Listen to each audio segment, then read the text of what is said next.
कभी सोचा है प्लेन चलाते समय पायलट को हवा में रास्ते का पता कैसे चलता है?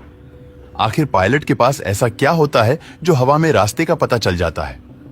आपको यह जानकर हैरानी होगी कि हर दिन के करीब 1 लाख और साल भर में 35 करोड़ कमर्शियल जहाज उड़ान भरते हैं और रोजाना हेलीकॉप्टर्स और फाइटर जेट्स भी आसमान की सैर करने निकलते हैं।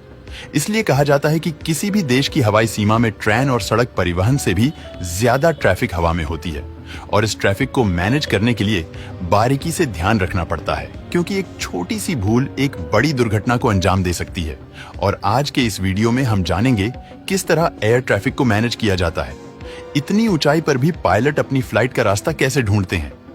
रात के समय में नेविगेशन करना कितना मुश्किल होता है? बादलों के ऊपर उड़ने वाले यह जहाज अपना रास्ता कैसे ढूंढते हैं?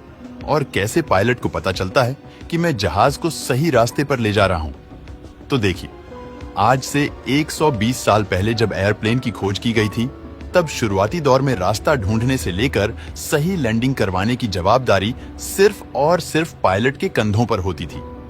उन्हें ही सामने से आने वाले जहाज को देखना पड़ता था, अंदाजा लगाकर अपना रास्ता चुनना पड़ता था और सही समय पर एल्टीट्यूड कम करके लैंडिंग करनी होती थी, जिसके लिए पायलट पहाड़, जमीन, मकान या रेलवे लाइन का सहारा लेते थे।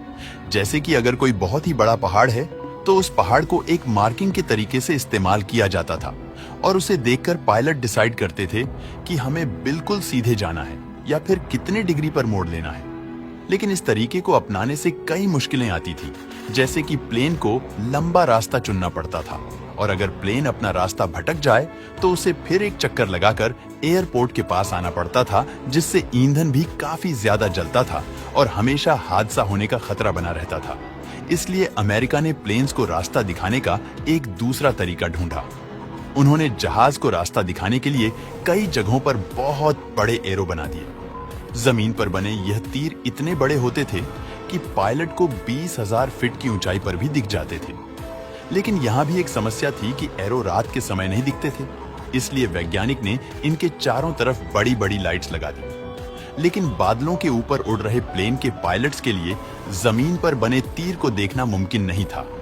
ऐसे में वक्त के साथ सिस्टम को अपग्रेड किया गया और रेडियो एंड रडार का इस्तेमाल होने लगा। साथ ही अब प्लेन के रास्ते की पूरी जिम्मेदारी भी पायलट पर नहीं रह गई। अब इस काम के लिए ट्रैफिक कंट्रोलर को जिम्मेदारी दी गई, जो एक कंट्रोल रूम में बैठकर पायलट को ये जानकारी देते रहते हैं कि एरोप्लेन की ऊंचाई कितनी रखनी है और किस रास्ते पर ले जाना है। और आज सभी कमर्शियल प्लेन रडार के साथ जीपीएस नेविगेशन का भी इस्तेमाल करते हैं। लेकिन ये रडार काम कैसे करता है? चलिए जानते हैं दोस्तों। रडार टेक्नोलॉजी में रेडियो वेव्स का इस्तेमाल किया जाता है, जिन्हें एटीसी यानी कि एयर ट्रैफिक कंट्रोल टावर से प्लेन की तरफ छोड़ा जाता है, जो प्लेन से टकराकर वापस आती है। और रेडियो के जाने और उससे टकराकर आने में जितना समय लगता है उसको कैलकुलेट करके उस प्लेन के बारे में पता लगाया जाता है, जिसके लिए इसमें antenna transmission, face lock loop और रिसीवर होता है। इसमें जो ट्रांसमीटर होता है उससे लगातार हर सेकंड रेडियो वेव्स निकलती रहती है, जो प्लेन से टकराकर वापस आती है तो उन्हें रिसीवर कैप्चर कर लेता है और फिर सिस्टम इन वेव्स के जरिए कैलकुलेशन करता है कि प्लेन की सटीक लोकेशन कहां पर है और यह कितनी स्पीड पर है। फिर यह डेटा रडार स्क्रीन पर शो होती है, जिन्हें एयर ट्रैफिक कंट्रोलर मॉनिटर करता रहता है और समय समय पर पायलट को गाइड करता रहता है। वहीं अब रडार के साथ जीपीएस नेविगेशन सिस्टम को भी शामिल किया गया है, जिसके जरिए फ्लाइट में बैठकर ही पायलट अपनी लोकेशन जान सकता है। अब दोस्तों, पायलट लोकेशन से तो पता चल गई, लेकिन प्लेन को कौन सी डायरेक्शन में ले जाना है, वह रूट कैसे तय होता है? तो इसके लिए पायलट जीपीएस नेविगेशन पर निर्भर रहता है। इसमें हर फ्लाइट के लिए पहले ही रोड बनाकर रखा जाता है, जो मोस्टली लैंडमार्क पर डिपेंड करता है, यानी कि जमीन किस प्रकार की है और वहां पर क्या बड़े बड़े पहाड़ है या नहीं, और वहां का मौसम कैसा रहेगा। जैसे दुनिया भर में कई ऐसे इलाके हैं जहां मौसम हमेशा खराब रहता है, वहां से फ्लाइट ले जाना अलाउड नहीं है, जिसे नो फ्लाइट जोन में रखा जाता है, ताकि उनकी सुरक्षा में कोई खतरा ना आए। इस तरह प्रतिबंधित क्षेत्रों को छोड़कर आसमान में जो इलाका बचता है वहीं से फ्लाइट रूट बनाया जाता है और एक रूट कई फ्लाइट्स द्वारा इस्तेमाल किया जाता है। इसीलिए हर फ्लाइट्स को एक टाइम जोन भी दिया जाता है।